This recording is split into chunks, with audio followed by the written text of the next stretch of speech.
What's going on, YouTubers? Back at it again. 24 Creative, David Samuel, writer, film producer, DJ. Here with a couple questions that we got from, some followers.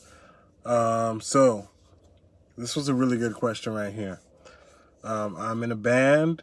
We've been together for 2 years, done a lot of shows, and they're splitting up. One of them is moving in with his girlfriend. Another wants to go in a different direction. And the other 2 or 3 are kind of like left to do, I don't know.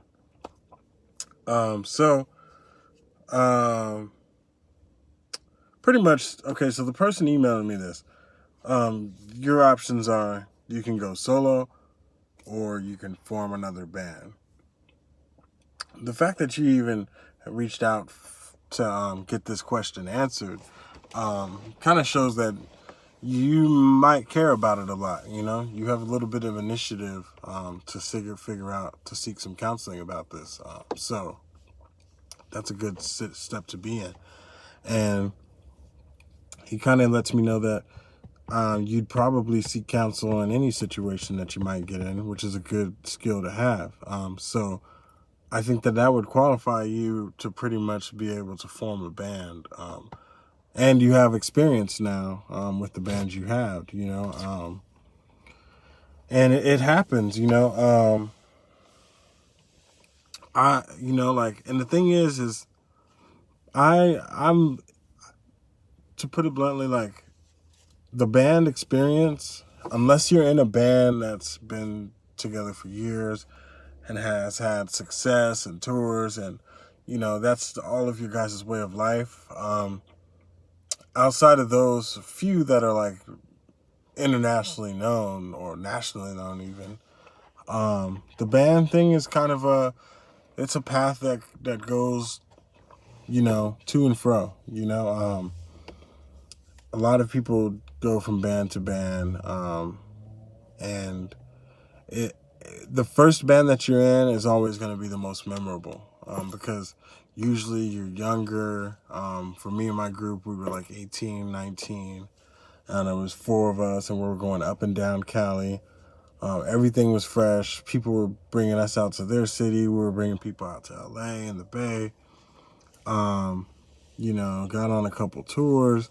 And doing all that stuff when you're young with a group of people also experiencing it for the first time, it really makes that a kind of a certain bond, that to join another band at that same level or to expect the same kind of feeling, it's really not common. Not to say that it won't. You could find another band that you gel with more, but to be able to control that situation and be proactive so that you're not ever left assed out again would be to get a little bit more ownership in the next role you have, which would be forming a band on your own or going solo. Going solo is pretty cool because you get to own all your material. And to be solo, you still may have a band that you tour with. It's just that these are all your songs. And forming another band is essentially the same thing. I would try to tell you to do is, get on your job hustle.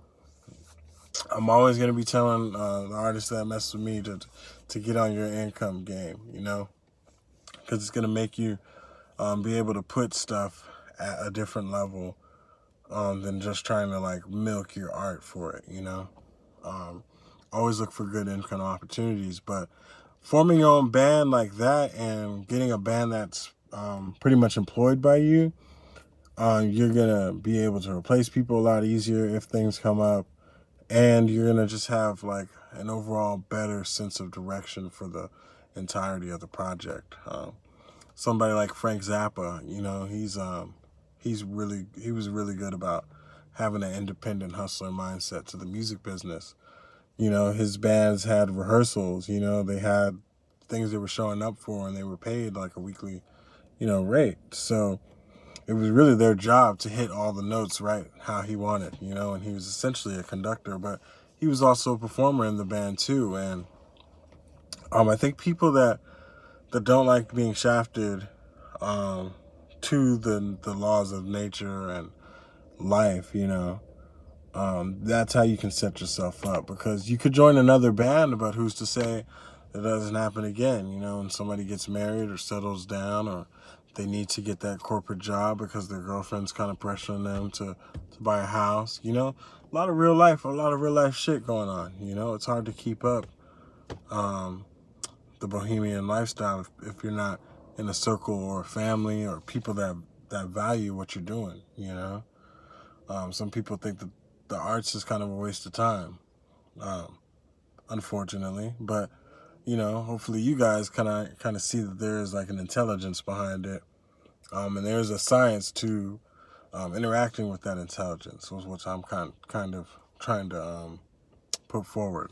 So that's kind of my advice on being in a band that's splitting up, and I was in a band, I was in a group, and we split up. We didn't really formally split up, but it was just like, yeah, we're gonna get back down in the studio, and it just never happens, because you guys all know that like our lives are way different than they were when we were like 19. People get, relationships take a lot, and expectations of where someone else's expectations are where you're supposed to be in life. We used to get stranded doing tours and stuff, You can't be going through that when you hit 24, 25, and depending on what your return has been in that field, if you're not like a top national act, and even if you are, somebody could be still making more than you that just works a desk job, So, and they may, if they have enough time, they could work a desk job and create more than you did trying to tour. Because touring is not everything, man. A lot of these artists, they lose their lives touring because it's tough on your health.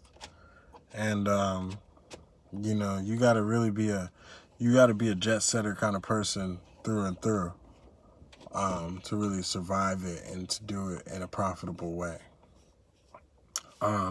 Second question we got today, and this one's actually pretty cool. Something I wanted to talk about was, you mentioned having a studio and owning different setups. Can you elaborate on that? So, yes, back to that group I formed. Like I said, I've been doing this, just recording and producing music and different things since 2004 or 5, really. So around 2006, 7, we like wrote our first like professional album, with the shrink wrap packaging and the jewel case, and it's on iTunes. And, back in the days when people were kind of still buying CDs, we were still trying to sell copies and stuff. And for that album, we ended up using the guy that made that song Tequila, the old dun, dun, dun, dun, dun. His son or whatever, he had a studio, and it had, like a $2,000 mic, old school, nice vintage preamps, and he was using, this was a little bit of the time, it was an app called Digital Performer 3, and it was like the Pro Tools at the time, for different kind of operating systems, because Pro Tools, right now it's Pro Tools Ableton, but back then it was like Cubase, Digital Performer, Pro Tools still, and Nuendo, and there was just like a lot of other little things that had big performance capabilities for recording.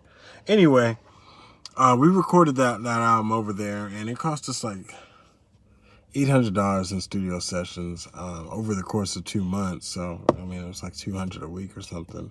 Maybe less. I don't know. I don't remember. It was a while ago. But we got it. It sounds cool. But it wasn't really what I was looking for in terms of texture. It almost sounded too clean. And I didn't get like a good...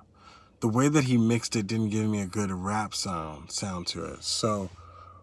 what ended up happening was I was like, you know what, we're gonna have to probably re-record this certain songs, and instead of paying the guy another $400 or something to get another studio session, I think I was like, I'll just put $200 to get an audio interface, and we'll set up, I think I got like a $200 or $300 condenser mic, and we set that up in the room, and that was my first like real setup, and that was in response to that studio.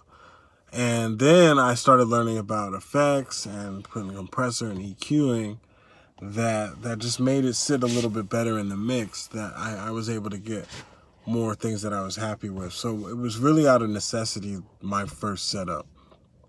But in that first setup, I learned all these skills, which is, I would tell anybody, if you could do it, get a setup like that. Because I learned a lot doing that, about sequencers and editing and how to make songs that I could practice in my downtime at no cost anymore. No upfront cost anymore. From there, I got pretty cool at recording. And see, another thing about having your own setup is then you can meet other artists, and you have a lot to bring to the table, that you have a studio setup, an in-home studio setup, and you know how to use it.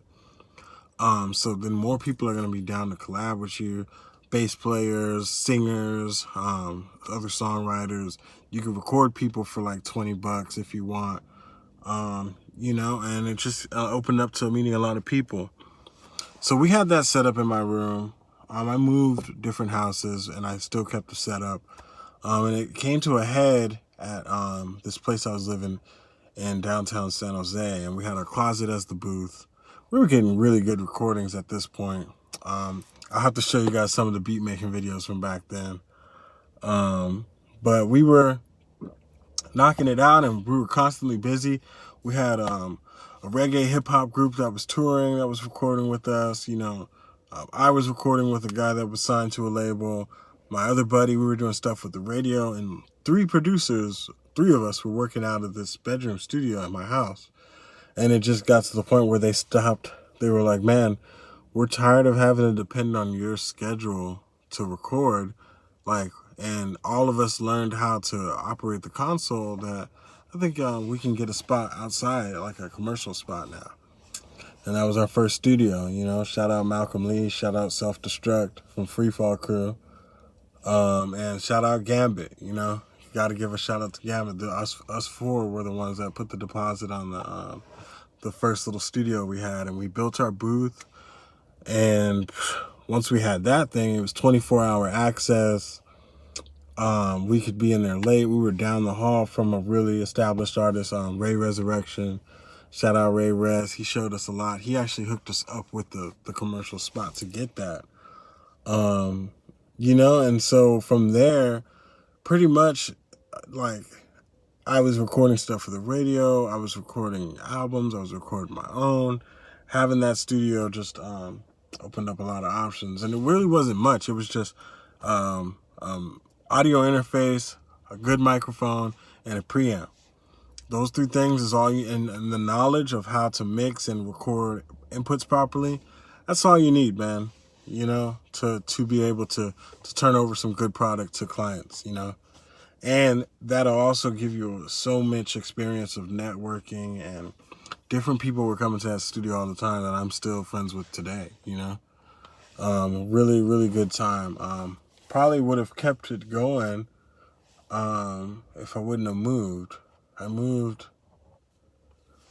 out to like an artist loft in downtown, and then I moved back to LA. So that's kind of how that fizzled out. But my two buddies up there, they both, once we got out of the studio deal with me, they both went to open up their own studios, and they got way more elaborate sound, drum booths, everything. Shout outs to Whole Sounds studio up in San Jose, and my buddy Earl Self Destruct. He's doing mixing for like WWE kind of venues and stuff. So he's doing his thing. He's in the union for that. So, and this is all just from us kind of applying ourselves professionally with something we cared about.